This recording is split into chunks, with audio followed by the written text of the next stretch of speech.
Bisa saja mulutmu terkunci, bisa saja mulutmu diam, tapi jarimu menggerakkan kemana-mana.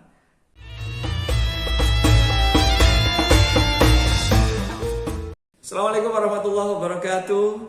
Menjumpai anak-anak semuanya yang berada di rumah, yang tetap sehat, tetap semangat, dan selalu berpuasa, serta tidak bosan untuk berbuat baik. Kemarin kita sudah belajar tentang yang merusak pahala puasa adalah berbohong. Pada kesempatan kali ini, yang merusak pahala puasa berikutnya adalah menggosip. Menggosip. Kebanyakan nonton TV gosip ya. Menggosip. Katanya menggosip itu digosok-gosok semakin sip. Semakin banyak yang ngobrolin, semakin seru, semakin rame. Nah, menggosip itu dalam bahasa agamanya adalah ghibah. Apa itu ghibah? Ghibah itu membicarakan orang lain, membicarakan keburukan orang lain, atau membicarakan sesuatu yang ketika disampaikan kepada orang tersebut, dia tidak menyukainya. Bisa saja kekurangannya, bisa saja aibnya. Nah, itu namanya ghibah. Mau puasa kalian pahalanya berkurang? Tidak kan? Karena sudah capek, sudah menahan haus, sudah menahan makan, atau menahan hawa nafsu yang lainnya, tapi tiba-tiba puasanya hanya dapat sekian kecil pahala. Maka jangan sampai kita menggunjing, menggibah, membicarakan kelemahan, keburukan, aib orang lain. Kenapa? Karena di samping itu merusak pahala puasa, yang jelas itu adalah perbuatan tidak terpuji. Apakah menggibah sekarang itu harus berduaan dengan temennya, kelihatan teman kita datang, duduk di tempat yang sama? Tidak. Kenapa tidak? Karena di era media sosial itu bisa saja kamu chatting, ya kan? WA-an, atau bahkan membuat status yang isinya adalah menyampaikan keburukan, kejelekan orang lain. Contohnya, "Hey bro, sedang apa? Gabut nih."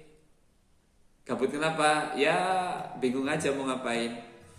Tiba-tiba terus ada yang bener gak ya kemarin si A itu nilai matematikanya dapat 9. Padahal kayaknya dia itu anaknya malas, gak pernah belajar. Terus dia jawab, jangan-jangan nyontek ya, karena kemarin saya lihat di kantongnya, di sakunya itu ada coret-coretan rumus, ada angka-angka begitu. Wah, bisa kan? Nah, bisa saja dari obrolan itu semakin berkembang, atau obrolan semakin jauh, semakin panjang. Padahal kita di rumah kita, teman kita juga di rumahnya sendiri.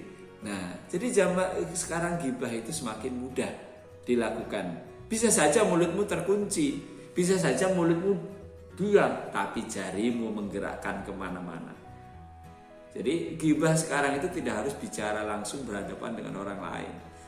Bisa saja anak-anak itu tadi hanya menggunakan jarinya, kemudian share sesuatu yang itu merupakan aib temennya, atau bisa jadi kemudian menyampaikan sesuatu di beranda, di sosial media kalian, entah itu TikTok, entah itu Facebook, atau misalnya IG dan berbagai media sosial yang isinya adalah membicarakan keburukan, kekurangan, atau aib orang lain, maka itu bisa dinilai sebagai yang dinamakan ghibah, menggunjing.